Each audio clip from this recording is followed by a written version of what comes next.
Donc aujourd'hui, à ce jour, on peut donc retenir qu'il reste 5 milliards sur les 15 milliards. Absolument. Il restait au 5 septembre les 5 milliards. Ok. Merci, Monsieur le Président. Merci, maître. Donc, monsieur Michel, vous pouvez vous asseoir, s'il vous plaît. Merci beaucoup. Merci pour votre contribution. Oui.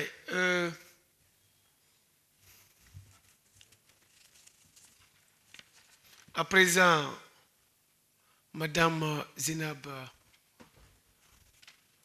Je n'ai pas vu l'interrogatoire de fond.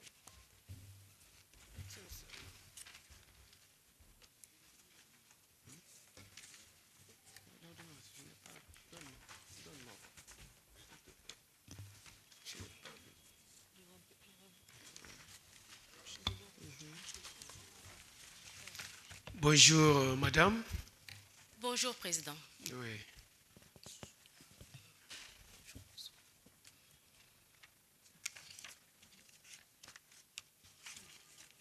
Madame Zénab, c'est bien vous, Madame Zénab Kamara. Oui, Monsieur le Président. Vous pouvez un peu rappeler votre identité? Je suis Madame Zénab Kamara, née le 27 janvier 1981 à Conakry, ex-députée de Bofa et ex-deuxième questeur de l'Assemblée nationale, la 9e législature. Nous allons prendre soin de vous rappeler ce pour lequel vous êtes là. Évidemment. Donc vous comparaissez par devant cette cour succinctement pour avoir à Conakry, en tout cas depuis temps non couvert par la prescription, détourné la somme de 15 milliards de francs guinéens au préjudice de l'État guinéen. Dans les mêmes circonstances de lieu et de temps, et en votre qualité d'agent public, après une simple mise en demeure, était dans l'incapacité de justifier l'origine licite de vos ressources qui vous ont permis d'être, selon les termes de la poursuite, d'être en possession d'un patrimoine ou de mener un train de vie sans rapport avec vos revenus légaux. Vous êtes poursuivi pour avoir converti également ou transféré des fonds en sachant qu'ils proviennent d'une activité criminelle ou d'une participation à une activité criminelle, dans le but de cacher ou dissimuler l'origine licite des dits biens. Et vous êtes également poursuivi pour avoir accepté directement ou indirectement des libéralités pour vous-même afin d'accomplir ou de vous abstenir d'accomplir des actes dans l'exercice de vos fonctions officielles.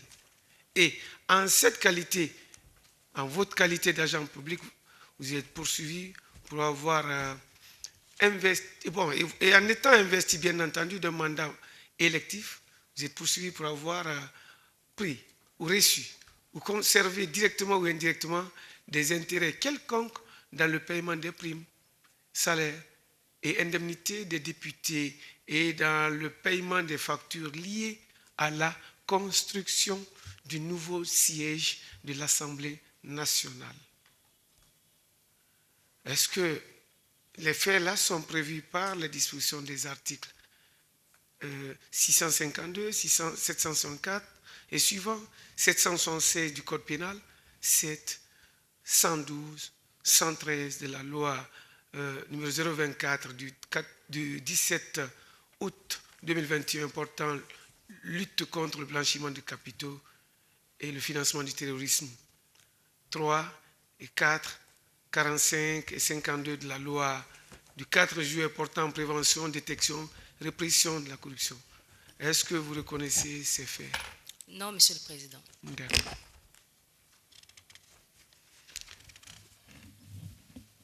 Madame, vous avez été députée à l'Assemblée nationale? Oui, Monsieur le Président. De quelle année à quelle autre? 2020 à septembre 2021. En votre qualité de député, quelles étaient vos attributions, les missions qui vous étaient assignées et que vous avez effectivement accomplies? Alors, les missions étaient de deux manières. La première, en tant que député, donc nous avons la responsabilité voter des lois, de contrôler l'action gouvernementale et de jouer le rôle de représentativité de nos constituants à l'Assemblée nationale. Et c'est le rôle que j'ai joué depuis que j'ai été investie par la population de Boffa comme députée uninominale de cette préfecture. Et deuxième casquette, en tant que deuxième questeur de l'Assemblée nationale de la 9e législature, mon rôle était de m'assurer que les procédures de gestion du matériel et du stock étaient mises en place et respectées afin de moraliser l'Assemblée nationale, donc la gestion des fonds publics. Et en ce que je sache, j'ai fait de mon mieux pour pouvoir mener à bien les missions qui m'ont été confiées par non seulement la population de Boffa, mais également par mes pairs députés lors de notre investiture en avril, je pense, 2020. Et cette confiance a été renouvelée en juillet 2021 lors du renouvellement du bureau de l'Assemblée nationale. Et lors de ce renouvellement, vous avez occupé quel statut? J'ai été confirmée en tant que deuxième questeur, membre du bureau. En votre qualité de deuxième questeur, quelles étaient vos attributions spécifiques? Alors, selon les textes, lorsque vous regardez le règlement intérieur de l'Assemblée nationale, le deuxième questeur n'est pas spécifié. Donc, ce n'est pas écrit. Donc, les rôles et prérogatives du deuxième questeur ne sont pas définis. Et traditionnellement, à l'Assemblée nationale, le rôle de deuxième questeur est un rôle un peu, comme on dit, facultatif. La plupart des rôles sont joués par le premier questeur. Mais lorsque je suis arrivée, peut-être avec mon dynamisme et mon envie de pouvoir innover, j'ai essayé d'imposer une certaine dynamique à la deuxième questure et donc me donner des rôles, en ce sens où je me suis donné le rôle de m'occuper de la gestion du matériel et du stock de l'Assemblée nationale. Et donc, j'ai été impliquée dans ce processus depuis le début de mes fonctions en tant que deuxième questeur. Donc, dans les faits, dans les textes, vous ne verrez nulle part le rôle du deuxième questeur. On parle soit du premier questeur ou de la questure. Donc, maintenant, c'est moi qui me suis donné ce rôle-là pour pouvoir accompagner la vision des membres du bureau pour avoir une Assemblée nationale bien gouvernée, transparente et qui réponde aux aspirations de la population. Pour avoir une Assemblée générale bien gouvernée, est-ce que vous pensez avoir effectivement accompli ça? Je l'espère bien, mais je pense qu'il faudrait demander aux collègues.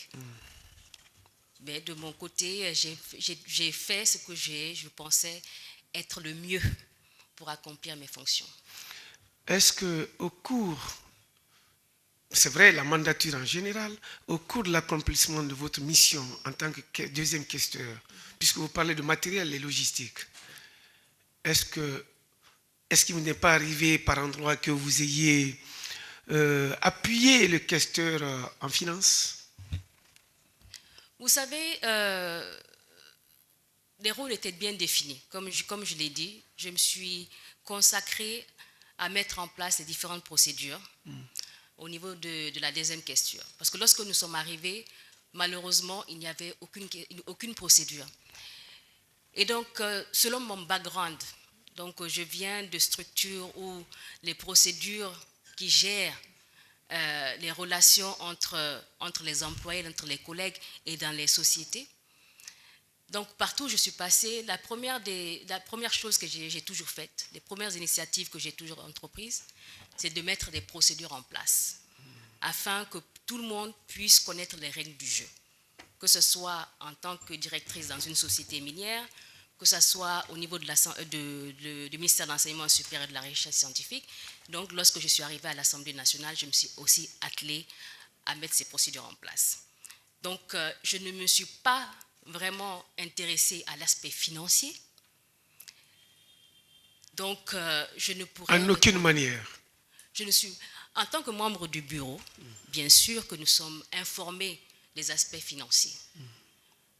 Parce que c'est un travail d'équipe. Mais du point de vue opérationnel, je n'ai pas été impliquée dans ce processus. J'ai pu donner mon avis peut-être dans les réunions de bureau, mais je n'étais pas impliquée de façon opérationnelle à la gestion des finances. Vous n'avez posé aucun acte matériel aussi dans ce sens, même par voie de délégation? Alors, je l'ai indiqué lors de l'instruction que c'est m'arrêté une fois. Lorsque le premier questeur était en déplacement, j'ai été sollicitée de pouvoir, en tant que deuxième questeur, de pouvoir signer un chèque. Donc c'est ce jour-là que ma signature a été rajoutée à la signature du président et du premier questeur afin de pouvoir signer un chèque urgemment. Donc c'était la seule fois que j'ai eu à pouvoir aller dans ce sens, donc de signer le chèque. Et dès lors que votre signature a été ainsi rajoutée à celle de questeur en finance, c'est vrai pour ce cas précis, oui, mais puisque vous êtes investi d'un rôle alors là, parce que vous avez déjà signé, vous avez votre signature reconnue, et même reconnue par les banques finalement, il n'est pas arrivé que vous ayez signé un chèque pour ce qui concerne l'exécution de la subvention destinée à la clôture du nouveau siège de l'Assemblée nationale? Vous savez, Monsieur le Président, comme toute institution, vous avez le président, le vice-président, vous avez le directeur adjoint. Donc, pour le bon fonctionnement de toute administration, je pense que même de votre administration, vous avez, lorsque vous n'êtes pas là, vous n'êtes pas présent, il faut bien que l'administration continue. Donc, c'est en ce sens que j'ai été sollicitée, parce qu'avant ça, je n'étais pas sollicitée pour m'impliquer dans tout ça. Mais pour ce qui concerne la subvention... Je n'ai jamais été sollicitée pour pouvoir soit gérer, être impliquée dans la prise de décision, dans le plan de trésorerie de l'Assemblée nationale ou quelque décision que ce soit.